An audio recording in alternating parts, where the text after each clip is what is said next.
in case of your radial basis functions, the receptors can be considered as a centroid of the clusters to be formed.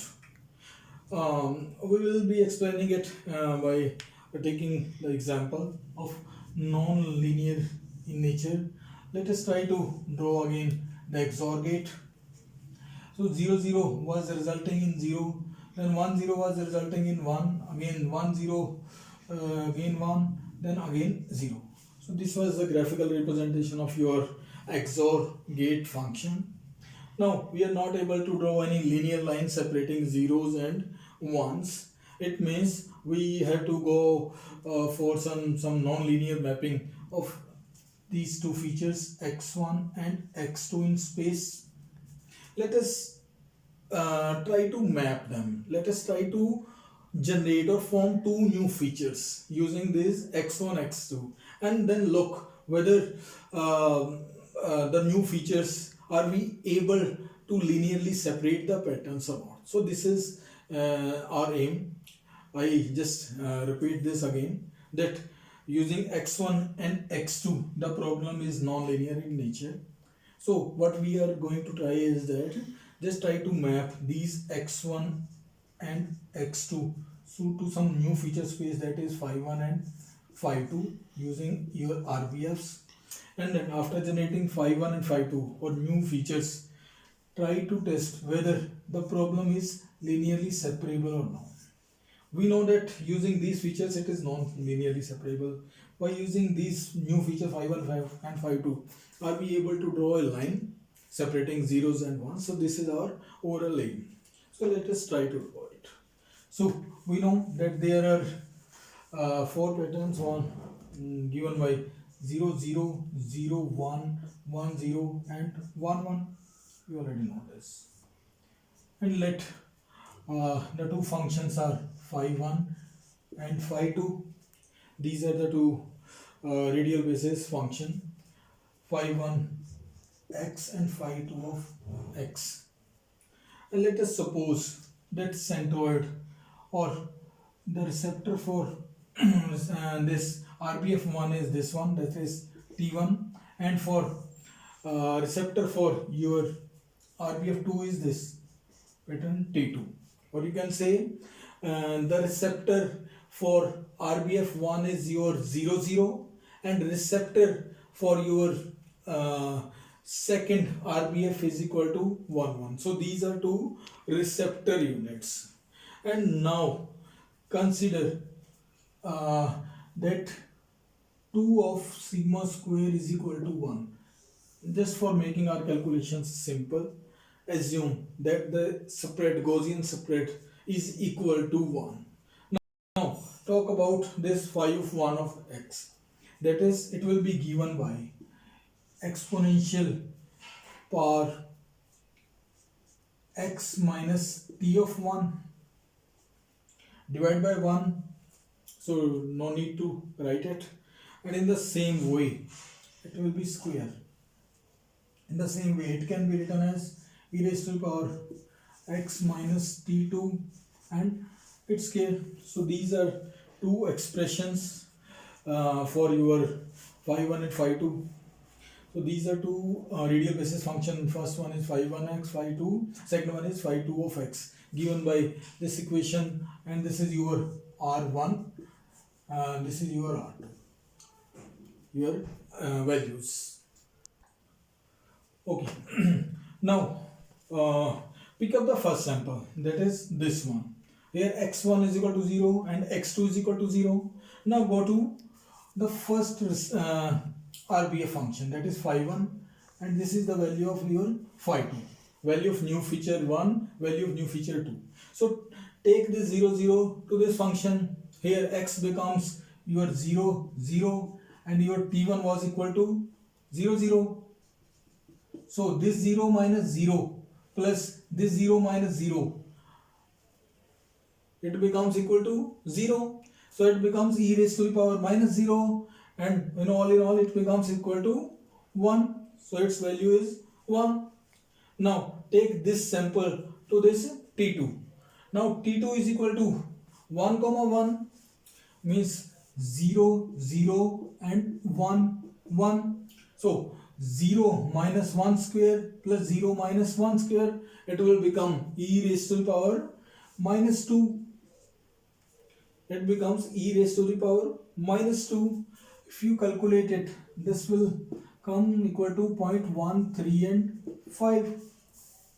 So we can very easily write it by the way of approximation that it will be equal to 0.1. It will be equal to 0.1. Now pick up the second sample now. Pick up the second sample. Your second sample is equal to 0, 1. Take this sample to E1 or you can say phi 1. So it will become 0 minus 0 square plus 1 minus 0 square. So it will become e raised to the power minus 1 and e raised to the power minus 1.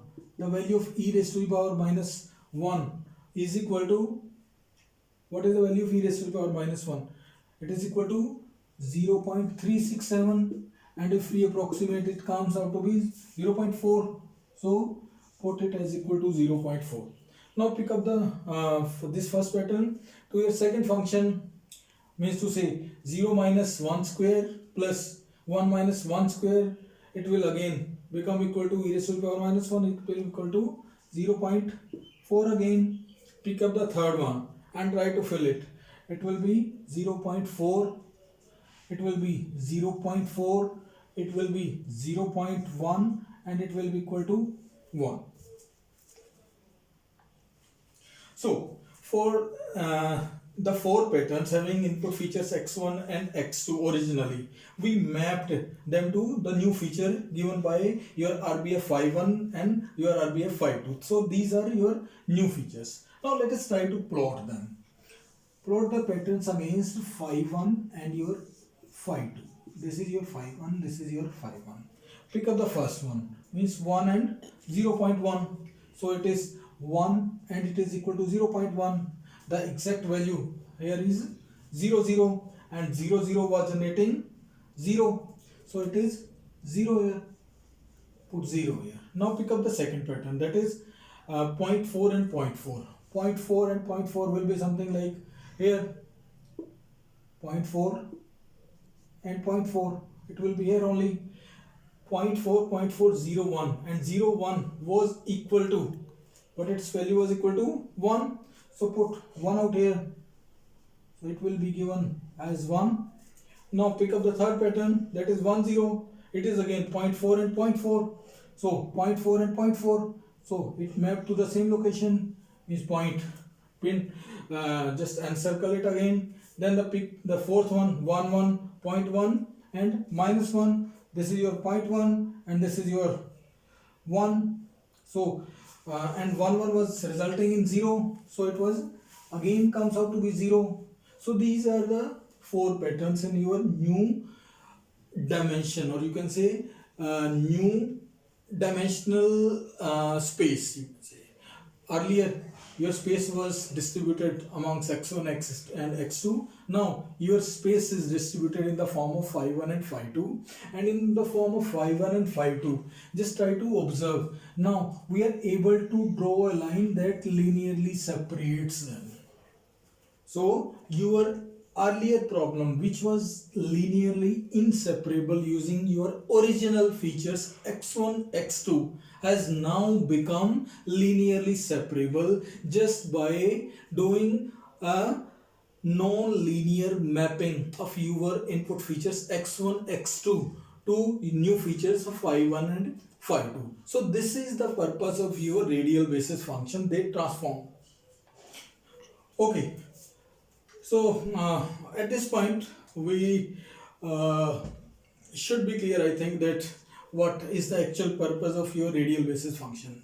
Radial basis function just maps, I repeat again, they just map your input space, lower dimensional input space, to the same dimensional or your higher dimensional space, where the chances of drawing a line separating or linear separability chances are more than that of the original input space. This is the overall purpose of your radial basis function. We have just seen this for your XOR gate. Originally it was inseparable, linearly inseparable, but just by application of your two radial basis function, we were able to draw a linear line separating both your positives as well as your negatives, or ones and zeros. Now we are clear about radial basis function.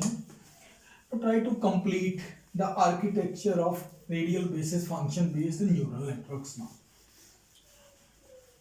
As on the lines with our previous neural networks, we are assuming that our